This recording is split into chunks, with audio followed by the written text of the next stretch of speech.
नमस्कार मित्रांनो, केशर मँगो लागवड सातारा या यूट्यूब चॅनलमध्ये आपल्या सर्वांचे पुन्हा एकदा स्वागत. आजची तारीख आहे 13 एप्रिल 2025 आणि आज आपण जवळजवळ 3 आठवड्यानंतर प्लॉट व्हिजिट करण्यासाठी आलेलो आहोत. 3 आठवड्यापूर्वी आपण आंब्याची पहिली छाटणी घेतली होती व जीवामृत देखील आपण झाडांना दिलं होतं.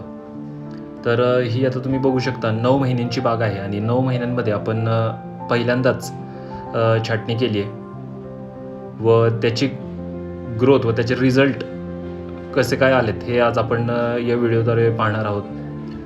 तर शेवटपर्यंत हा व्हिडिओ तुम्ही बघा. या ठिकाणी बघू शकता इथे एक ब्रांच कट केली होती, त्याला आता 4 सब ब्रांचेस आलेले आहेत. या ठिकाणी 5 सब ब्रांचेस आलेले आहेत. इथे देखील बघू शकता नवीन पोट आलेले आहे. इथे पण 5 सब ब्रांचेस आलेले आहेत.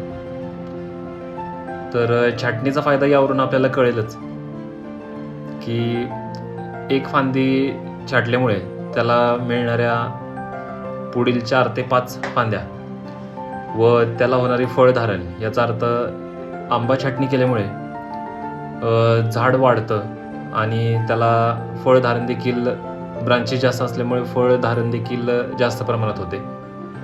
तर हा मेन फायदा आहे छाटणी करण्याचा.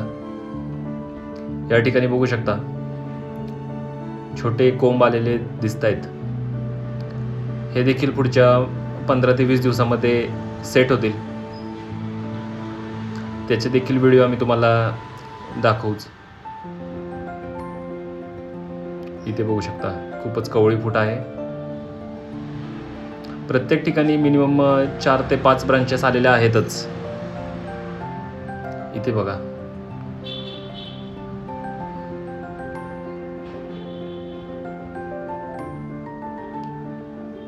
सगळी झाडे दाखवण्याचा प्रयत्न करणार आहे या व्हिडिओमध्ये. या ठिकाणी बघा इथे देखील 2 ते 3 ब्रांचेस आलेल्या आहेत.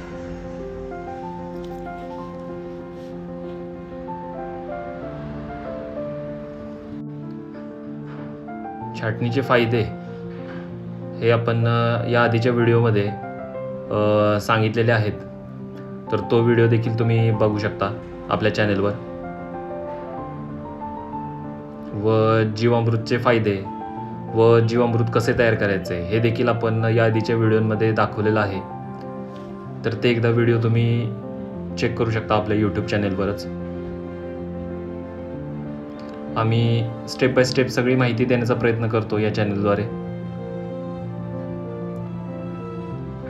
या ठिकाणी बघा इथे 5 सब ब्रांचेस आलेले आहेत. इथे देखील 4 सब ब्रांचेस आलेले आहेत. याच्यावरून एक गोष्ट कळते की आपली छाटणी ही सक्सेसफुल झालेली आहे.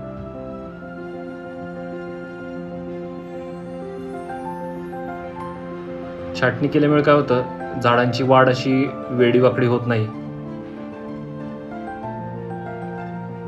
व फळधारण देखील खूप प्रमाणात होते.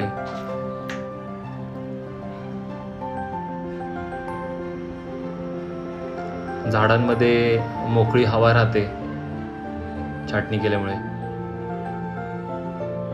व नवीन फुटीला काही असं म्हणजे अडथळा येत नाही.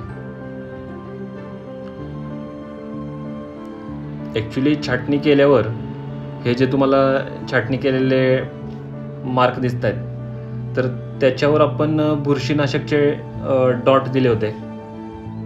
बुरशीनाशक आपण एका प्लेटमध्ये मिक्स केलं होतं आणि कापडाद्वारे आपण जिथे कट केलं आहे तिथे आपण त्याचे डॉट दिले होते, कीड लागू नये यासाठी. तर त्यामुळे जिथे छाटणी केली आहे तिथे कीड अशी काही लागली नाही. कारण की छाटणी केल्यानंतर 3 दिवसांनीच पाऊस पडला होता. आम्हाला डाऊट होता की पावसामुळे किंवा वातावरणात झालेल्या बदलामुळे बुरशीचा प्रादुर्भाव होऊ शकतो. परंतु बुरशीनाशकाचे डॉट दिल्यामुळे या ठिकाणी कोणतीही कीड लागलेली नाही. इथे बघा 4 ते 5 ब्रांचेस या आलेल्याच आहेत. या झाडाची ॲक्च्युली आपण कवळी फूटच छाटली होती. ती देखील आता प्रॉपर सेट झालेली आहे व तिथून या नवीन सब ब्रांचेस आलेल्या आहेत. तर छाटणी करण्यासाठी आपल्याला प्रॉपर गायडन्स असणं गरजेचं आहे की जेणेकरून झाडांचे नुकसान न होता नवीन फूट जी येणारी आहे ती प्रॉपर येईल व ती सेट होईल. यासाठी आपल्याला प्रॉपर गायडन्सची गरज आहे आणि तो गायडन्स आम्हाला आमचे मित्र श्री राजदीप रांजणे सर यांच्याकडून मिळालेला आहे.